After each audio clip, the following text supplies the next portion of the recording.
పల్లవి TV ప్రేక్షకులకు నమస్కారం.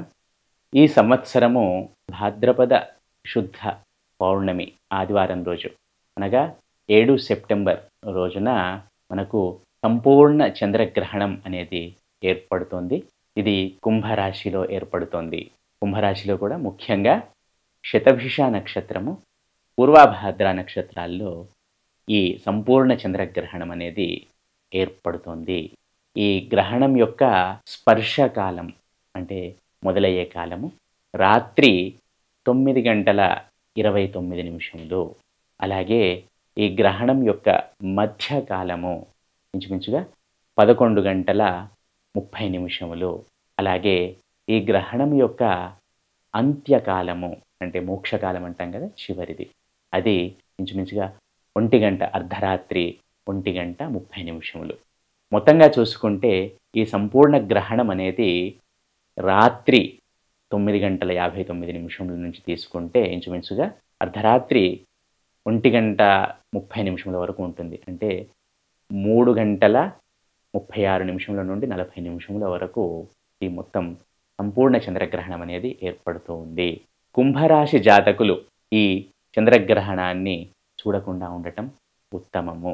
ముఖ్యంగా శతభిషం, పూర్వభాద్ర నక్షత్రం వారు ఈ గ్రహణాన్ని చూడకుండా ఉండాలని పెద్దల సూచన.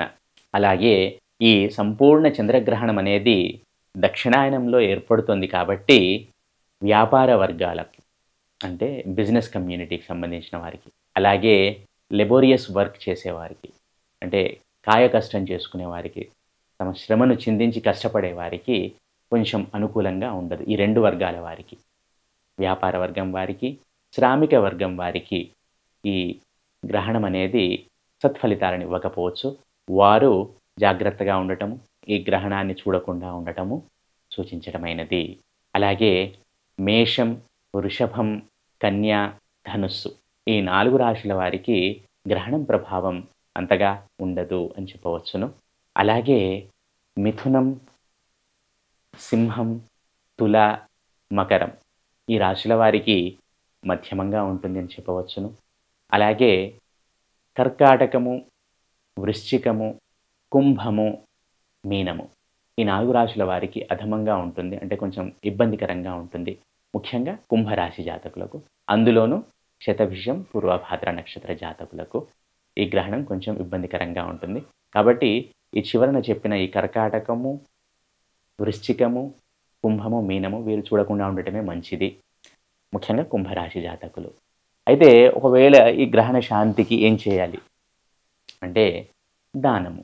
పెద్దవారు చెప్పినట్టు, పెద్దలు చెప్పినట్టు, మన పెద్దలు ఎప్పుడు చెప్తూ ఉంటారు, ఇది చంద్రగ్రహణము కాబట్టి చిన్న చంద్రుని బింబము, వెండిది కానీ బంగారం కానీ మీ శక్తికి తగ్గట్టుగా చిన్న చంద్రబింబము, యథాశక్తి నెయ్యి, తిలలు అంటే నువ్వులు, అలాగే వస్త్రము, అలాగే యథాశక్తి కొంచెం దక్షిణ, ఇవి బ్రాహ్మణుడికి దానం చేసి వారి ఆశీర్వచనాన్ని పొందటము. దానం చేసే సమయంలో ఇది చంద్రుడికి సంబంధించిన గ్రహణం కాబట్టి చంద్రుడిని, అలాగే ఇది రాహుగ్రస్త చంద్రగ్రహణం కాబట్టి రాహువును స్మరిస్తూ దానం చేయటము సూచించడమైనది. ఏది ఏమైనా కూడా ఈ గ్రహణం సమయంలో జాగ్రత్తగా ఉండటం సూచించడమైనది.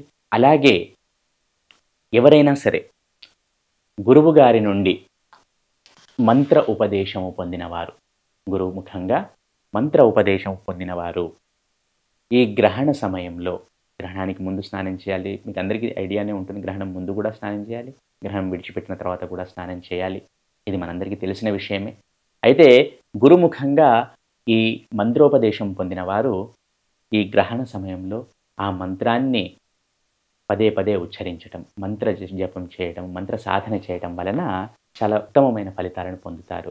పెద్దలు చెప్పినట్టు మంత్రశాస్త్రంలో ప్రతి మంత్రానికి ఒక స్పెసిఫిక్ కౌంట్ అనేది ఉంటుంది. ఈ మంత్రాన్ని ఇన్ని వేల సార్లు, ఇన్ని లక్షల సార్లు జపిస్తే ఆ మంత్ర ఆధీన దేవత మనల్ని కరుణిస్తుంది అని పెద్దలు చెప్తూ ఉంటారు. అయితే దానిని పురశ్చరణ అంటారు. ఒక మంత్రానికి ఒక స్పెసిఫిక్ కౌంట్ ఉంటుంది. ఆ కౌంట్ని కనుక మనం కంప్లీట్ చేస్తే దాన్ని పురశ్చరణ అంటారు. ఈ గ్రహణ సమయంలో ఆ మంత్రాన్ని జపించటం వలన ఆ మంత్రానికి సంబంధించిన పురస్చరణ అవుతుంది అని పెద్దల వాక్కు, గురువుల వాక్కు. కాబట్టి మంత్ర ఉపదేశం పొందినవారు ఈ గ్రహణ సమయంలో ఆ మంత్ర సాధన చేయటము చాలా చక్కటి సత్ఫలితాలనిస్తుంది. అయితే సూర్యాస్తమయం అనేది సాయంత్రం 6:25 ఉంది. కాబట్టి ఆ సమయం తర్వాత అరగటానికి ఆలస్యం అయ్యే ఏ పదార్థాలను స్వీకరించకండి. సూర్యాస్తమయం తర్వాత 6:25 ఇంచుమించుగా 6:25కి ఉంది సన్సెట్. అప్పటి నుండి ఈ ఘన పదార్థాలే అనుకోండి, లేక ముఖ్యంగా అరగటానికి సమయం తీసుకుని ఏ పదార్థాలనైనా తీసుకోకండి. ముఖ్యంగా 12:30 లోపల ఈ తర్పణ కార్యక్రమాలు ఏమైనా ఉన్నా, పిండ ప్రదానాలు ఏవైనా ఉన్నా, లేక భోజనం విషయమైనా సరే మధ్యాహ్నం 12:30 లోపు చేయటం సూచించడమైనది. అలాగే రాత్రి ఇంచుమించుగా 9:50 తర్వాత ఈ గ్రహణం అనేది మొదలవుతుంది. కాబట్టి దానికి 12 గంటల ముందే దేవాలయాలు జనరల్‌గా మూసివేస్తూ ఉంటారు. కాబట్టి దీన్ని దృష్టిలో పెట్టుకొని దేవాలయ సందర్శనకు వెళ్ళాలనుకునేవారు అంతకు లోపే వెళ్ళటం ఉత్తమము. ఈ విధంగా ఈ గ్రహణానికి సంబంధించిన జాగ్రత్తలు తీసుకోండి. అన్నిటిని ఏమైనా ఇబ్బందులుంటే వాటి నుండి బయటపడవచ్చును.